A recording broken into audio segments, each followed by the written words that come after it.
Ladies and gentlemen, it's time for another episode of Poker Gauntlet.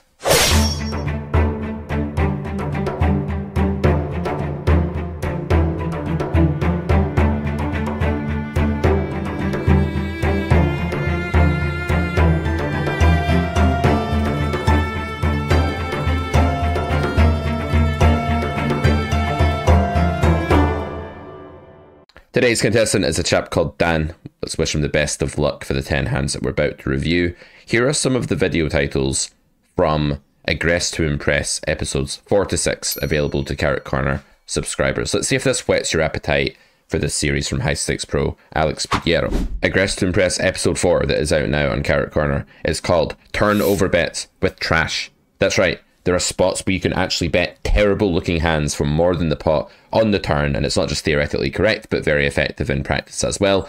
Almost everyone that's watching this video is missing these overbets. I guarantee it. Episode 5 of Aggress to Impress is on smaller turn bets, times that you can use cheeky little sizes like third pot, half pot, stuff like that on the turn to devastating effect. And episode 7 is about bluffing with pocket pairs. This is a really cool concept. There are lots of spots where pocket pairs actually drop down towards the bottom of your range and become viable bluffs.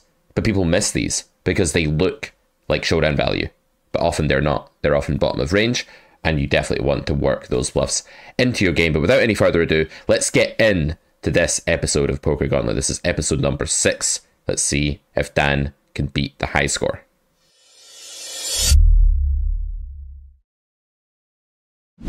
Alright people, this is episode 6 with Dan. We are here with the King Queen offsuit. We're in the small blind. Let's get straight into the action. No more screwing around. Let's get to it. Open and I call. I think King Queen off here is not super enticing to squeeze with in these positions. If it was a bit later, I think it's fine. I don't absolutely hate it, and it's going to depend on who this player here is. After another call, I think your fold equity is just dropping a bit too much. I would just peel here. It's one of these situations where we want a bit more robustness in the squeezing range because fold equity just tends to be really low in a spot like this with multiple callers who are all kind of deep with each other, right? The fact that these people are deep with each other makes it a bit more likely that they're going to be enticed to call and see the flop. We do put in 18 big blinds here, which is a big squeeze. Like, the sizing's huge. I think the hand is just a bit too weak to warrant this level of investment. I think this is just a bit spewy, kind of fancy play syndrome. I would just call. Now, when you call, like, admittedly, your hand doesn't play multi-way fantastically. It's not going to be a super high EV call, but it's going to be better than folding. And if squeezing is an overinvestment for the hand's quality and you don't have enough fold equity to compensate, then call is kind of just like the lesser of the evils, right? It's just the best play. We get jammed on here, and we call it off. I can only imagine that there is some huge mental game leak going on here, or that villain is an absolutely chaotic recreational. But I'm struggling to understand just like what the range would need to be to make this correct. From a pot odds standpoint, we need 40% equity.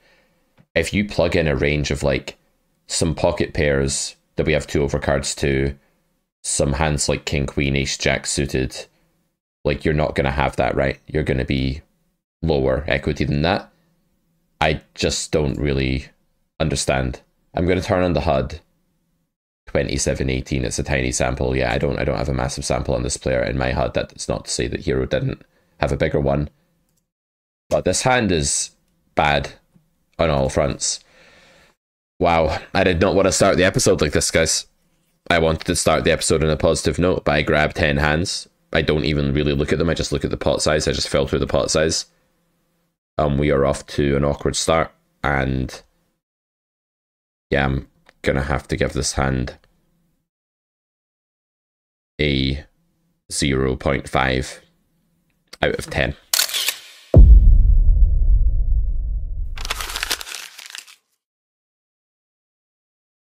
We lost.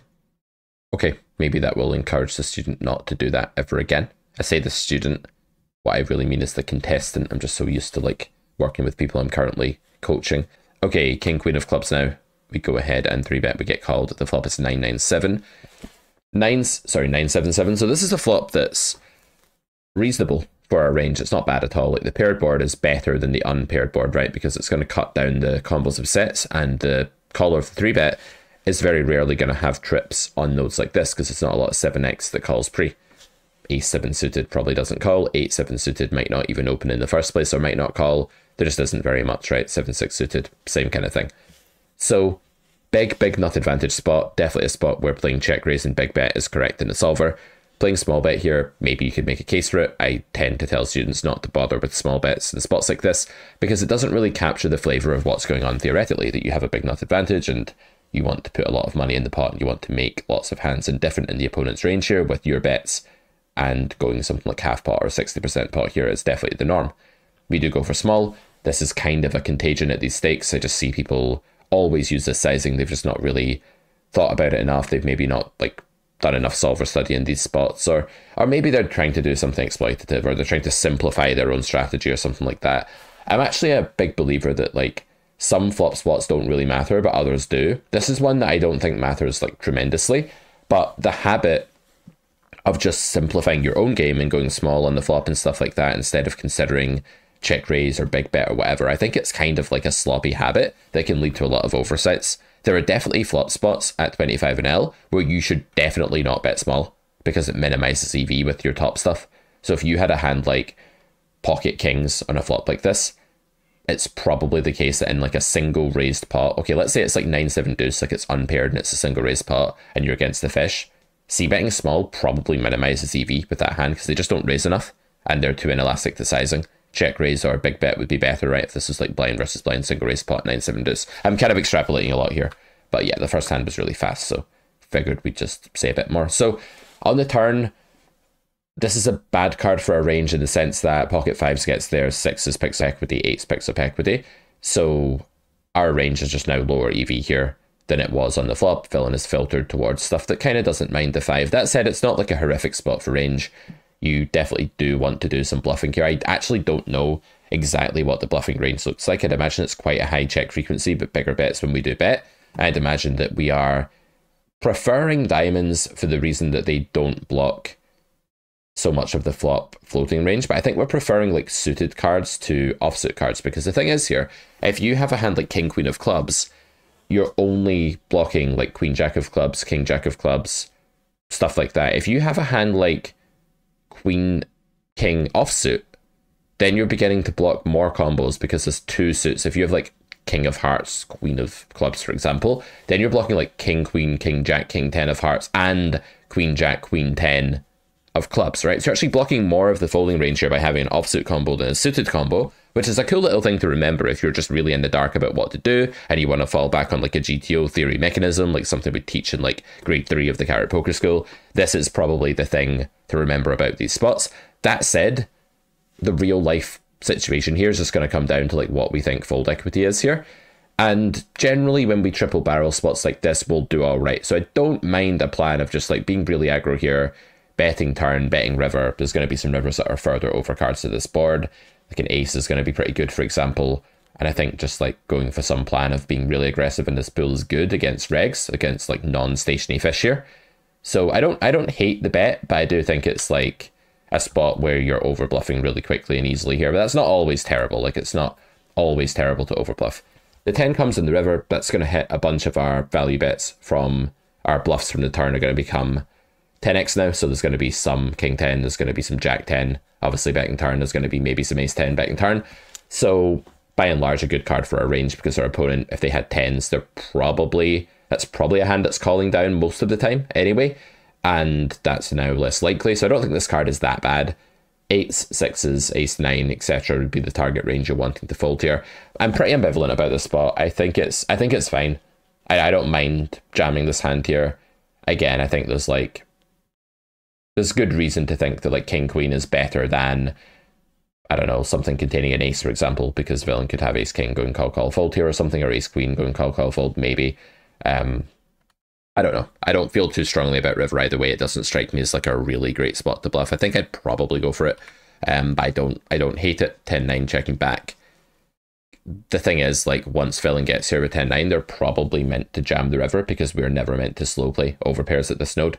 So villain's 10-9 here is probably like kind of nutted in the solver. It's beating the other 10x that might check.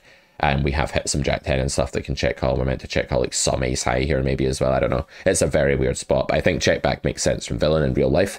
So I think overall this hand is reasonably well played. I don't love the flop sizing. I could go either way about the turn or the river. I think I do prefer slightly just bluffing the river in this node. I don't feel super strongly about it. It's villain dependent. So I'm going to give this hand a 6.5. I think it's just like, okay. Okay, let's move on. Hand 3. 8-7 of clubs here. Under the gun, we go for an open. We are 3-bet kind of large. It's cold called. I think this is the sort of hand that fares all right at full stacks. I think the real nail in the coffin for this hand is that this player is not full stacked. And that's not just bad because of what it does to our implied odds here. It's also bad because it will stop us realizing equity. Have a think about that. What might I mean by it will stop us realizing equity? Well, the pattern here is that shorter stacked opponents are more likely just to jam the flop because they're already in this kind of, I'm committed, the rest is going in, I'm not building this pot with 30 BBs to then fold kind of mode. And therefore, if you do flop a gut shot or a flush draw or a straight draw, you just don't get to see the next cards in a profitable way. You might be able to call it off with exactly the flush draw, the combo draw, but you're not going to be happy about it. And you're just never going to see like a free turn like you would if you were deeper and people are going to be betting smaller and you'd be calling a third pot c-bet or something. This is just a very low realizability spot. I would definitely fold pre here. I think doing anything else is probably quite bad. Yeah, I think that's a mistake. We do actually make the combo draw here, so we're going to be getting it in. Yeah, we have enough equity to get this in. We should absolutely be putting our money in here. We do make it straight, which is probably going to be good. 10-9 and ace-jack. Yeah, nice. So as you can see here, the recreational player, they don't really care that they've missed the flop. They're putting the rest in because it's SPR1. It's kind of like they're sat there with one of those hammers that you get in the arcade and like the mole pops up. Like the whack-a-mole game, the mole pops up and they're just like whack. They just can't. It's like a reflex. It's like 1-1 SPR. Not going to do anything else. I'm going to put my money in. So that's why calling pre here is so bad. Because you just usually end up folding the flop. Even if you turn like, even if you flop something like an open ender, it's like, can you call at 1-1 there? Do you have 33%? Like, yeah, just about. You can like crying call, put it in, but it's not a happy spot, right? Implied odds are terrible. Realization is terrible. This pre-flop call is losing. I'm going to have to give this hand a 3 out of 10 because the pre-flop call is bad and Gauntlet is unforgiving. That's just the way it's going to go. Okay, hand number 4. The 35 suited in the small blind, go for the open, get the call. 8-7-4, obviously a very low EV board for your range in general. It's one that you're going to want to check with most of your range in a blind versus blind theory matchup. In real life at this SPR, things are not so clear, right? Because you have this open ender and you need to decide in real life, how does pool play against various options and what is the best line? This is exactly one of those spots I was talking about in hand 1 where I alluded to the fact that sometimes it actually matters what you do right away from the flop, and like playing the GTO strategy might not be the best thing to do. It might be a bit lazy. So here, for example, what do we want to do? Like, do we want to check raise and get all of our money in here with the 3-5 with a gut shot? I think the answer to that is no, we don't want to do that. Do we want to check call? It's not a horrible play, but it feels like it's not the best line. Do we want to check fold? Absolutely not. We've got a bit too much going on for that. I think, therefore, betting is okay here. You could also make the argument that if you just bet like half pot or third pot, people are maybe going to overfold like their random overcard combos, like their queen jack and stuff like that. Or at least that some people don't defend enough with those hands. So I think I'd be inclined to c-bet here as a kind of exploit, but I don't hate like check call or check fold depending on sizing. I definitely don't think I like check raise. Okay, as played, I think we check call. It sucks because our 6 is like such a bad straight draw, but because blind versus blind is such a diluted node with so many combos, something like exactly 10-9 is going to be a small guest in range of the opponent. That said, 10-9 offsuit is a thing here, and that is 12 extra combos. They wouldn't exist in tighter configurations. So yeah, this kind of sucks. I think it's already approaching indifference. Yeah, this is super close. Don't like check raise at this SPR that much. I think the problem with this is just that there's a lot of stuff on this board that villain can continue with. It's just so easy to have some kind of equity here. I also think because the board's kind of low and connected, like you won't see people stab as many like total trash hands, even though like paradoxically this board is good for their range and they can be quite aggressive.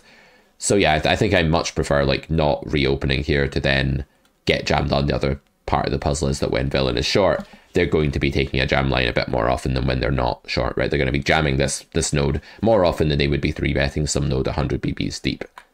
So I think this is probably like a low-ish fold equity spot where we actually, like, normally, don't get me wrong, I'm a big fan of check raising blind versus blind on the flop as a bluff.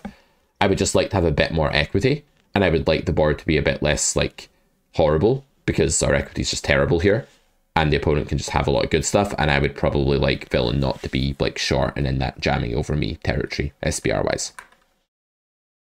We turn a 3. I don't think we're doing much now apart from checking down. Easy check on the river.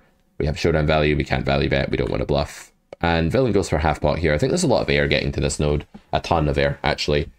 It's scattered aggression. We talk about this in grade E. So grade E is our exploitative mass data driven course. It has a big syllabus there, as you can see. And in that course, one of the things we talk about is scattered aggression. Scattered aggression is lines like bet, check, bet, check, bet, bet, or check, check, bet. So basically when a bet on the river is followed by one or more checks earlier on in the hand. And generally it's overbluffed, right? Here we need 25% equity to call, and villains combos of Jack 9, Jack 10, or anything else they decided to actually go for a bet call on the flop with have missed, right? So there's quite a lot of missed draws.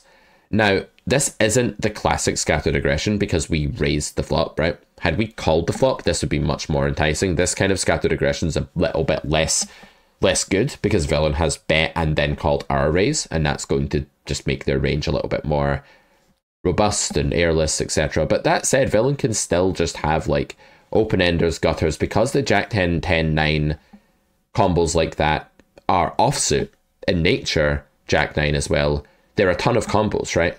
So if we exclude the hearts, there are 15 combos of Jack 10, there are 15 combos of Jack 9, there are 15 combos of 10, 9. It's like 45 combos of nothing.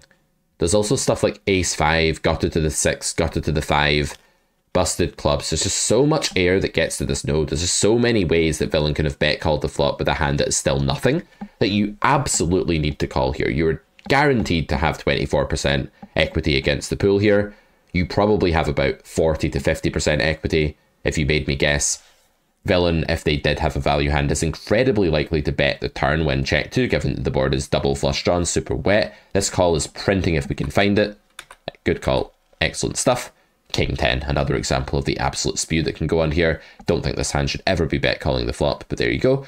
Really nice hand here from the turn onwards by hero. I really like the river call. I like the turn check. I like the river check. I am going to give this hand a generous score, but I don't really love the way we played the flop, so it's not going to be too generous. So I'm going to give this hand a 7 out of 10. Okay, moving on. We have the ace king in the hijack here. We go for an open here. It's called, it's squeezed. You can go either way here. You can 4-bet, you can call. We 4-bet, we go into 4-bet pot, 5-6 deuce. Okay, so if you c-bet here and get jammed on, villain just has jacks or queens or something.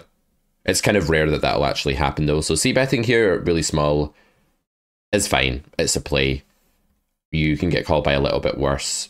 You can deny a small amount of equity. The thing about this spot, like in a vacuum though, if you just want to get like brute force playing our hand against our opponent's range, which we probably should, is that the fold equity we get here isn't super useful because the villain has got one of these really weird like 7-8, 6-5 hands. They're obviously just not folding and they're going to jam on us or whatever. And they're going to do really well by doing that because we're probably going to have to fold against pool here. And so we can just disregard that part of their range.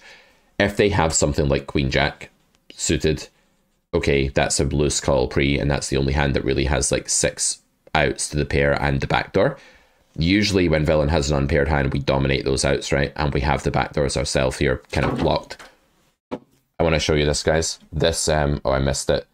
There's a crow or a rook that basically comes to my house and attacks the windows of the house every day. That's what you just heard there, if you could hear that sound. It pecks the windows when I'm sleeping, and it wakes us up at like 4 AM and I have to charge up the stairs and like shout at it and drive it away. It just came to the window there and attacked its own reflection again, and I thought I was going to be able to get it on camera, but it flew off. Anyways, this is a spot where we dominate heavily the stuff that's actually behind us here. I'm kind of a fan of checking this node at this SPR. I don't really want to get blown off of 2 overs here when villain has queens. I don't think there's much utility in betting. I don't think people are going to continue with as many worse hands as they're meant to. And yeah, I think with the 5 being on the board as well, the ace 5 suited is one of the hands that just Leapfrog does as well. It's a bit worse than normal. I think I would check here, but I don't like loathe the bet or anything. King turn is a dream. Amazing card for your range. You just want to go tiny here, like your sizing is small because it's a way ahead, way behind spot. Like once in a blue moon, you're losing to 6s or 6-5 or something, but generally you're just crushing. Villain is miles and miles behind. They have 2 outs to improve, something like that. I just go for like quarter pot here. Check is a bit weird. I don't hate it. I can see some permutations here, but villain called the flop with ace jack of hearts, ace queen of hearts, etc. 7-8 and is going to bluff the river. I think it's reasonable to check this turn actually at this SPR and then go for a river jam. I think I kind of prefer just a really small bet, but I'm not so sure about that. Jack on the river, villain jams. It's not the card you want to see at all because now king jack suited and jacks just got there. It's actually a really annoying river card. It's actually really terrible. I don't think we can fold this hand. I think like villain could also be playing ace king this way, so we have a value chopper. Villain could be bluffing. I don't think you can fold, but honestly, at 25 NL, against a reg, this is a spot that just sucks. It just plain sucks. Because people are just going to go into their shell and 4-bet pots here. They're going to have showdown value most of the time here, like 9s or 10s or queens, and they're just never jamming those hands. So when they jam, their range can be restricted down to either king jack, pocket jacks, pocket aces that slow played free pre-flop, 6-5 suited, the rare combo of 6s, or maybe some hand you chop with, or maybe a bluff. So actually, I don't know how far away this ace king is from a fold here against pool when they take this line, even though it looks ridiculous. I would imagine nobody ever folds here, but I'd imagine we lose here a ton. Okay, villain turned ace 5 into a bluff. Creative. That's probably not far from bottom of range for villain actually. I guess if we have queens, we like fold queens here in a heartbeat. If we've hit the jack on the river and didn't want to bluff the turn with like ace jack, maybe we just fold that. Maybe this is okay. I don't know, it feels spewy. I mean, it's clearly not okay in GTO because villain has ace queen and stuff like that to bluff with, and ace 5 is just like beating our ace queen, so it's definitely too far up. So I think this is a bit of a punt by villain actually. And I think we played the hand fine. I'm not saying I would fold the river here, I just think it's getting a bit grim. It's obviously very opponent dependent, and we don't have as big a sample as the student actually has here, so we can't say for sure. Overall, I think I prefer a flop check and a turn bet, but it's not by much. I think it's okay. I'm going to give this hand a 6 out of 10. I think it's okay. I think we can do a couple of things a little bit better, but 6 is the fair score. King, queen, suited now. Hand number 6, go for an open. We can 4-bet or call here, it doesn't matter. We just flop the straight flush. That's pretty good. We check the straight flush. I would probably just jam. I mean, it's always going in here. There's no world where this isn't going in. And what you don't want to happen is for villain to check back the turn with ace of hearts, ace of diamonds, 10 of hearts, and then like you jam the river and they fold. You don't want that to happen. I just stick it in. Probably hero's going to slow play because like, oh my god, I has a straight flush. I'm going to mark this hand down if we slow play though. I honestly think all roads lead to Rome here. And if we slow play here, we're going to get like, If we slow play, I'm going to give this hand like a 4 out of 10. I don't think it's a huge deal, but it's still a misstep. Okay, it's a bit harsh. I'm going to give it a 5 if we slow play. I'm going to give it a 6 if we fast play. Okay, good. We fast played. I'm going to give it a 6 out of 10. Actually, I'm going to give it a 6.5. You can go wrong there by slow playing. We didn't. It's not a difficult spot, but yeah, really good jam. You just don't want to leave any money on the table there. There's just no low equity hands in villain's range that are going to bluff turn but not call it off on flop. If the flop was like deuce, deuce, 7 and you had pocket 7s, I'm a big fan of just calling the pot size bet there and then getting the rest in on the river regardless of what happens against any pocket pair. You're going to be able to get it in anyway and you allow them to bluff turn. But on Jack 10-9 Rainbow, you just want to stop like the 4 straight or 4th diamond rolling off, or stop them, you know, not bluffing or not getting in with their ace of diamonds combos or something. So yeah, well played hand. Going to give it 6.5 out of 10. Hand number 7, we have the 9 of hearts, ace of diamonds, marginal open, don't mind it. I think opening wider, particularly at 25 NL and particularly on the cutoff and the button, is a decent thing to do because it's just going to get you into spots where your skill advantage manifests into EV in a good way. Because when you're in position with a big SPR, that's where your skill advantage is often the best, or the most translatable to winning more money from weaker players. We go for a small c-bet here. It gets raised really huge. I think I just call. I think like the fold equity here, if you jam, is very, very low. Like people are very, very rarely going to be folding hands with good equity against you here because they're not raising thin in this spot to this sizing. They're either raising something they're just going to go with, or if they are bluffing you, you're crushing that hand anyway, probably. If they have like the king, queen with the king of diamonds, I would just call. I don't think jam makes any sense. Yeah, well played. I would call again, and I would fold. Okay, awesome hand. Could have gone wrong there. You didn't. You played the flop in the turn really, really well. You made an open that I actually like pre-flop as well. 8.5 out of 10. Excellent hand. Multiple opportunities to screw that up, and you didn't screw it up. So I think this is really, really good. 8.5. Yep, I'm going to go for 8.5. I really like the pre-flop open, actually, and I really like the way that you played the flop and turn there. Is that the highest score ever? No, I can't give it an 8.5. Sorry, Dan, I'm going to give it an 8. Because if I give it an 8.5, I'm saying it's better than like some hero folds and stuff. I'm going to reserve 8.5 and 9 and 9.5 and 10 for like absolute like heroism. It has to be a special moment. Okay. Don't hate the 3-bet here with 6-5. This is really villain dependent though. This is hand number 8, I believe. So this hand is a 3-bet every single time against like some absolute net that like folds all the time to 3-bets and doesn't 4-bet you. Against a fish that's over defending against 3-bets, you can actually just call if you want with the 6-5 suited and just play it out the small blind. This is where people get like really messed up by solver work or like range work because they learn not to have a flatting range here, but actually this hand is fine to flat like in EV terms. It's just that solvers don't really bother building it in, right? It's not really a lucrative or fruitful part of the game tree for solver to build. That doesn't mean as a human it's not the best play, because if this is a fish, and many people are at these stakes, they're going to have a range that's just underfolding to the 3-bet, but when you keep the SPR deeper and just play out the small blind against them, you're going to do fine post-flop. So I'm not a fan of like, don't ever flat out the small blind, like mantras like this. These are just silly. Like, yeah, okay, they're generally fine, but you need to be versatile enough to see some exceptions when they crop up. Okay, small c-bet here, no problem. Turn is straight. I would keep betting. I don't mind check jam in these spots either. The disadvantage of check jam is that when villain has a hand like jacks and is going to stack off, or a hand like a king and is going to stack off, they might check back the turn and you might not make it all. The advantage is that you get a bet out of bluffs like ace-5, ace-queen, queen-jack of spades, stuff like this at a higher frequency. The other advantage is if they have a king, you get to like jam now and get bet called before something bad can happen. So there are advantages to check jam here. There are advantages to bet here. The more mergy and reopen happy I think my opponent is, the more I'm going to go for check jam here. The more passive they are, the more I'm going to go for bet. Yep, shoving river. No real thoughts on this hand. I think you played it fine, but you couldn't really have played it any other way. This hand gets a 5.5. Because the 3-bet pre is like not necessarily the best play.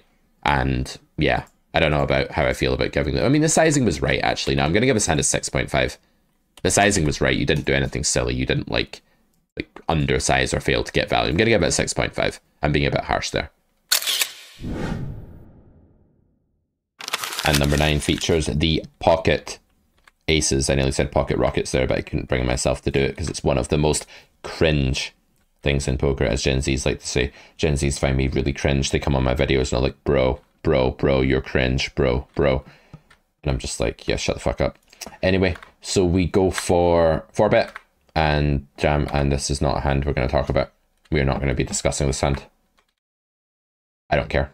That's really boring. The student should have gone through his sample and purged that hand, set fire to it so it didn't make it into the gauntlet. Anyway, the real hand 9 is ace-3 of spades. I would fold pre. Oh, now, I mean, yeah, but still fold pre. I mean, it's the same pattern as before. You just have a dog shit hand. You have a crap hand. You have a hand that realizes equity like a piece of shit. So if you call here, like, what do you think is going to happen? You're going to flop an ace. Terrible. You're going to flop a flush draw. Okay, great. But like that hardly ever happens. And even then, like, this guy doesn't have that much money. This hand is just super dominated, super terrible. It doesn't even play that well multi-way at this SPR, but this guy had no money. Even if it was like full stack, I still don't think this is great. This is the kind of stuff that like when you watch Hustler live, no one ever folds here in a million years. It's like, wow, look at that. Billionaire Mike is called with ace-3 off in this spot. It's not even ace-3 suited. It's like ace-3 off, and then it's like, wow, Big Guns Paul's gone ahead and made it 80 PBs with a 4-deuce off. It's like, why is this entertaining? Like, why? What is this? Is this a thing that you should watch? Does anyone watch this show? Does anyone like this show? Like, just my personal opinion, but I can't think of anything more soul-destroying than watching shows with just like rich people punting, having no idea what they're doing. I'd rather watch a guy play slots. Like, I'd rather walk into like the Golden Nugget in Vegas and just stand behind someone that was playing slots, because at least there would be like flashy lights and music. It'd be like vaguely entertaining, maybe, and you could talk to the guy about like his gambling addiction. I don't know, man. This sounds like it would be better. Anyway, we flop bottom pair. I would, I mean, God, this is just the kind of shit that we get into when we call a hand like this pre-3-way. Okay, so I guess we should peel. I mean, we are basically drawing to 5 outs here. The question is like, what are the implied odds? We have the best hand here almost never. We probably need to improve to win. The 10 is actually like, the 10 and the 6 are cards that do create sets for people here, like pretty often, and people will slow play sets here. So we can't discount that by any means from the small blind's range at this point. Maybe a little bit, but not fully. Button could have 10s, can't really have 6s. I'm just trying to figure out how often we're drawing dead. Like, it's definitely like non-zero. It's definitely like non-negligible amount of the time. The ace and the 3 on the next street. The next street realization is like all we're getting here. We're going to face a turn bet here almost always. Like, either small blind's going to jam or like button's going to bet again. Almost always, not all the time, but like vast majority. So equity realization is basically for 1 and a bit streets here. It's like 1.2 streets of equity realization here. Definitely not 2. That's a trap you want to avoid when you're calculating pot odds. So you could use the rule of 2 and a bit here, basically, and say, well, we have 5 outs to improve. We usually make the best hand, so let's discount that a bit to like 4.5 outs. And then let's say that that gives us 9% equity. But then we do see the river sometimes for free, so that goes up to like 13%. And then we need to figure out like what's the implied odds like. Well, it's not great given that the ace is going to kill action entirely from any overpair. That's a terrible implied odds card. And the 3 is only like 40% of our outs. So I think this is just a fold on the flop. I actually don't like this call. I think it's just losing. I mean, no one makes the fold on the flop here because, you know, what we talked about a couple of videos ago about like the general pattern getting in the way is prevalent. People are like, well, I flopped a pair. I don't fold to 1 bet with a pair with 5 out redraw. But here I think we do because equity realization is so bad. Fold now. Please fold. Okay. Side is terrible on flop and pre-flop. So even though turn fold is right, it's kind of obvious. I'm going to give this hand a 3 out of 10. I don't like this hand. Hand number 10.